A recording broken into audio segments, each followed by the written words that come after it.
Aaron, one of my first memories of you, that would be finding out that you were Nicole Leonard's roommate. And I thought to myself, wow, these two people are polar opposites. How will they ever survive together in a room?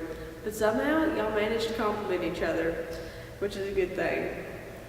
Another fond memory I have of you is whenever the org fair was going on during FYI week, and you were working the PRSSA booth, and I came by, and you said, Natalie, I have a question to ask you. And I was like, yeah, like you were very serious, and I was scared. I didn't know what was going on.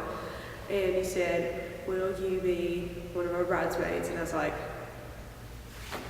I was going to be a bridesmaid. I've never been a bridesmaid.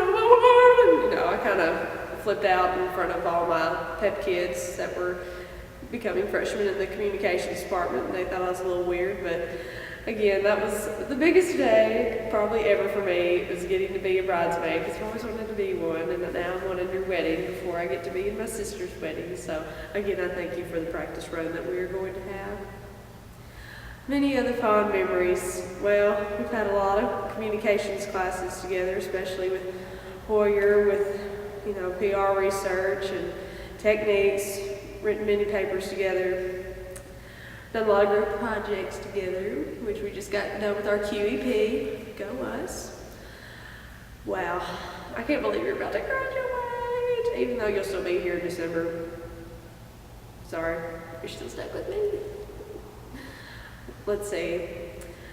Oh, I've got blank.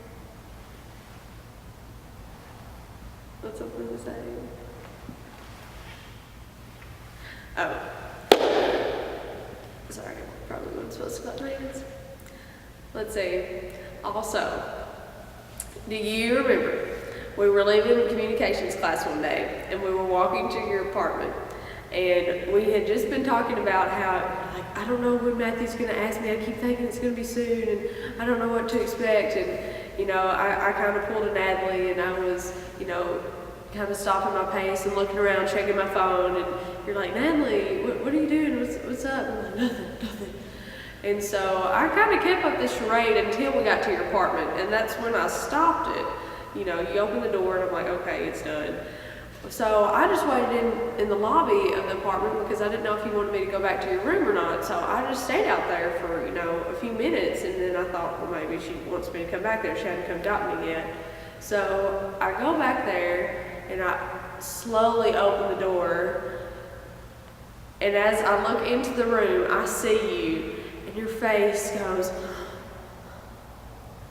I've never seen your face like that ever before in my life, and it was priceless, because you thought I was Matt coming in to propose to you, and I'm very sorry I was not him, and I felt really bad that you thought that was still going on. But again, that was probably the sweetest I've ever seen you look, because you just thought you were just glowing as if Matt was going to ask you to marry you right then, which he eventually did in the summer in a very special way. I'm glad he finally got around to doing that.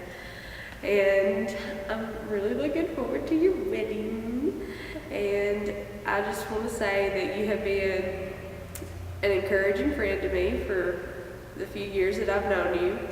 And you've always had a cool sense of logic about you, even though I sometimes am very irrational. You always, bring me back, settle me down, and explain the situation thoroughly. And I've always appreciated your sense of logic and just your compassion in, times of, trial.